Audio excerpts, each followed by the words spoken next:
Assalamualaikum warahmatullahi wabarakatuh. Perkenalkan, nama saya Erna Damayanti dari Prodi S1 Kebidanan semester 4 di Institut Medika Dr. Gigi Suherman. Pada video kali ini, saya akan melakukan konseling dengan menggunakan alat bantu pengambilan keputusan ber-KB. Yuk simak videonya. Assalamualaikum. Waalaikumsalam. Silakan masuk, silakan duduk. Dengan Mbak siapa?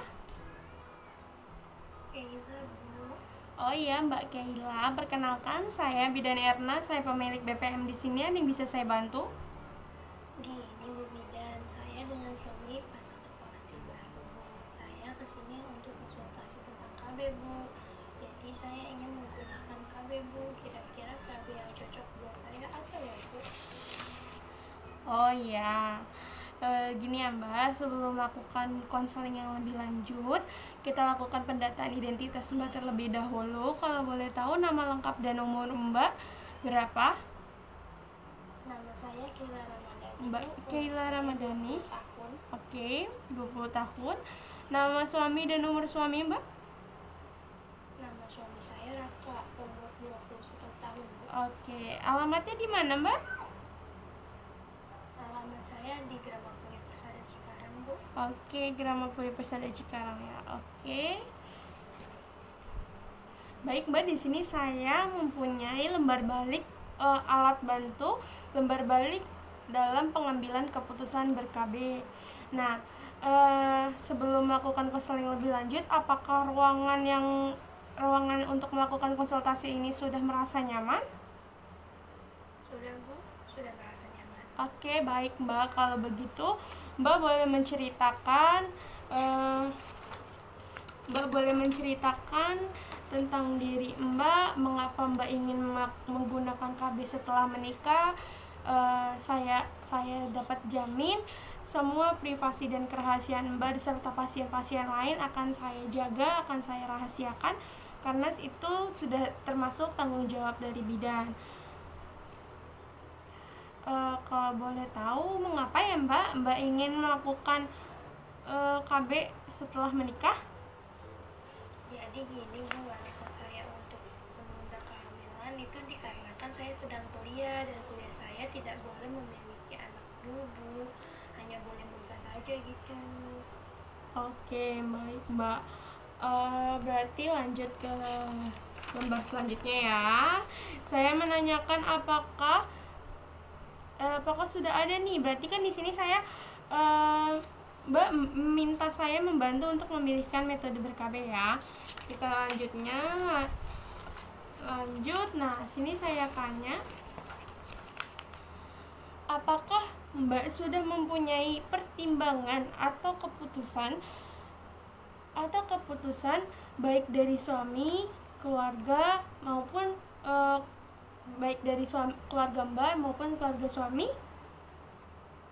Sudah, Bu, semua sudah menyepakatinya. Oke.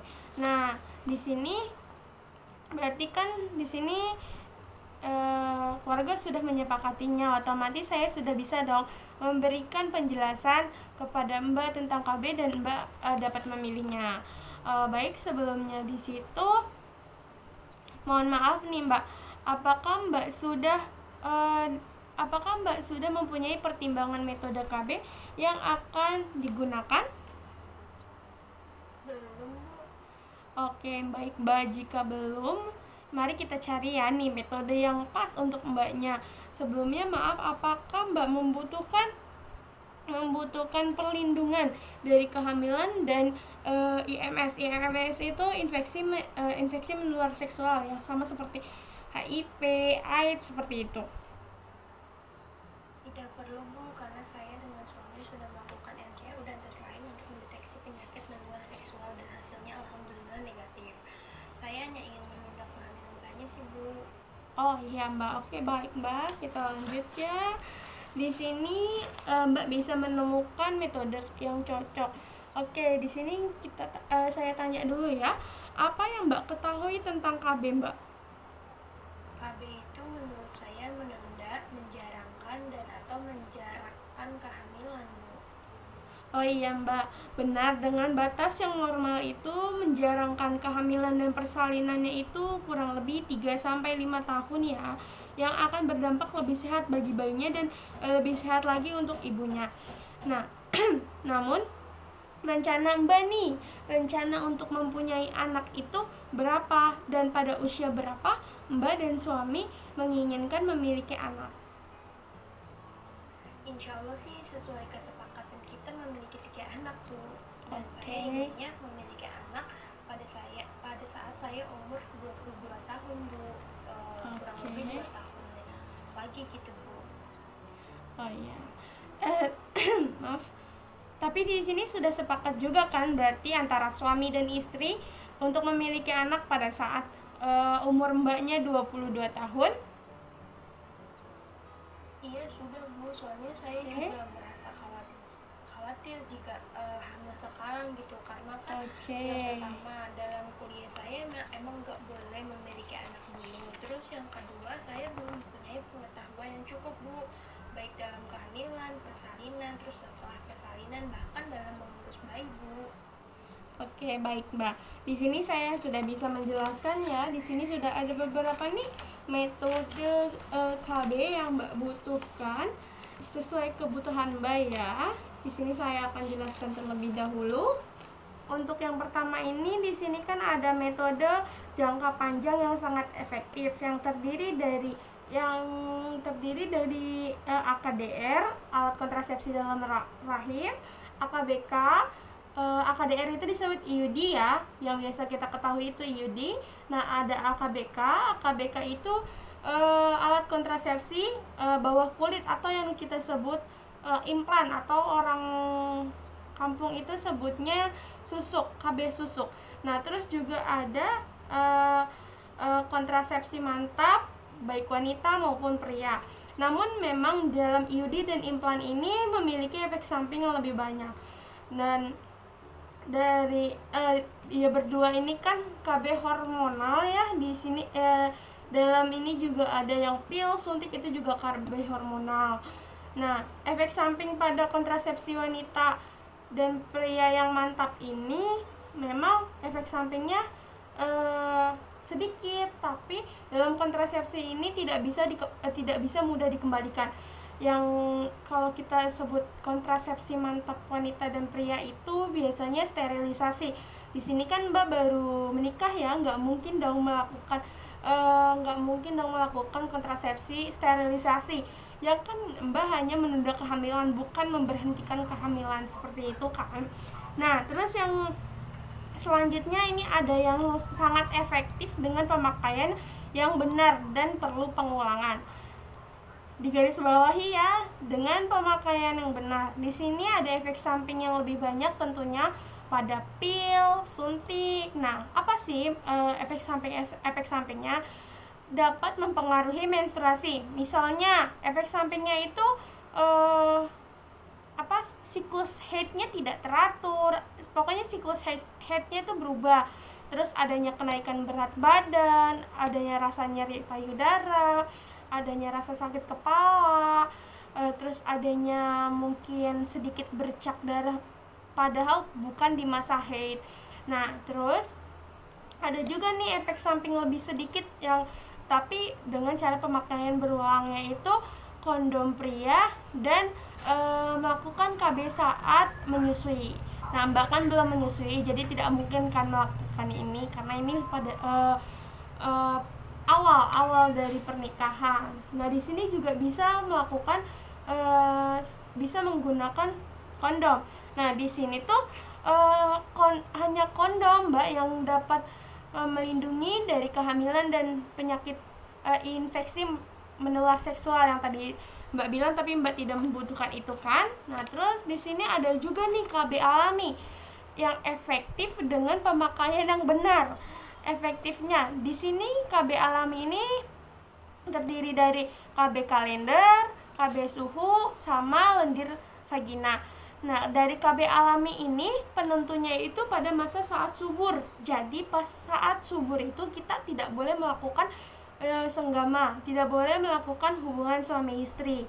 Namun di sini dari seluruh metode KB yang ada ini, keefektifannya itu tergantung pada seberapa jauh nih Mbak mampu melakukan atau mengingat. Metode yang paling efektif tidak membutuhkan tindakan yang berulang. Nah, berarti IUD sama implan yang tidak berulang. Kalau misalnya Mbak menggunakan metode pil, apakah Mbak sanggup gitu untuk melakukan minum setiap hari seperti itu. Terus untuk implan ini kan digunakan di bawah kulit ya, pada lengan, sedangkan pada KDR atau IUD itu dilakukan di dalam rahim. Nah, untuk efek samping semua dari metode yang hormonal ini, yang implan, KB, IUD, pil, suntik, itu sangat mengganggu bagi sebagian perempuan kebanyakan gitu, karena dapat mengganggu siklus haid yang tadi saya bilang. Nah, efek samping seperti ini itu bersifat umum kok. Jadi pada penggunaan pertama aja emang ngalamin kayak gitu. Namun tapi untuk bulan-bulan selanjutnya secara perlahan biasanya akan menghilang. Nah, untuk jangka panjang atau jangka pendeknya nih, kontrasepsi mantap atau sterilisasi emang metode yang dibilangnya udah pasti gitu, cuman nggak mudah untuk dikembalikan, dan Mbak juga mungkin nggak akan mungkin melakukan ini, karena kan ini kan gimana ya, ini kan kayak sterilisasi gitu. Sterilisasi itu kan diikat atau dipotong, sedangkan untuk mengembalikan diikat dan dipotong itu sulit.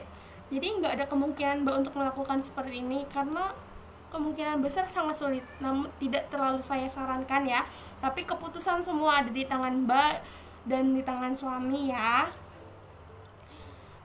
Untuk AKDR dan AKBK dapat dipergunakan untuk jangka waktu beberapa tahun. Nah, seperti itu Mbak. Jadi bagaimana nih penjelasan yang penjelasan tadi saya sampaikan? Apakah sudah dapat nih memilih Mbak? Semua keputusan berada pada tangan Mbak dan tangan suami. Dari penjelasan yang Ibu sampaikan, saya mengambil pil KBE saja, Bu. Oke Mbak, namun apakah bisa nih, saya ulangi kembali ya, namun apakah bisa Mbak memakai metode yang memerlukan tindakan berulang? Kan kalau minum KB masa setiap hari gitu ya, jadi Mbak nggak boleh lupa gitu. Bisa kok, Bu. Oke, baik, kalau emang sekiranya bisa, kalau begitu nanti pil KB-nya saya berikan, diminum 1 kali 1 hari pada malam hari sebelum tidur ya Mbak. Baik, Bu. Oke, kalau begitu apakah ada yang mau ditanyakan lagi atau sudah cukup? Saya rasa sudah cukup, Bu. Oke, baik Mbak. Jika ada keluhan atau Mbak ingin menanyakan atau ingin konsultasi kembali, boleh berkunjung untuk dilakukan pemeriksaan yang lebih lanjut lagi ya Mbak. Baik, Bu. Saya permisi pamit ya, Bu. Oke Terima Mbak. kasih banyak ya, Bu. Iya, terima kasih kembali. Waalaikumsalam. Sekian, segitu saja video yang bisa saya sampaikan. Kurang lebihnya saya mohon maaf. Wassalamualaikum warahmatullahi wabarakatuh. Salam sehat.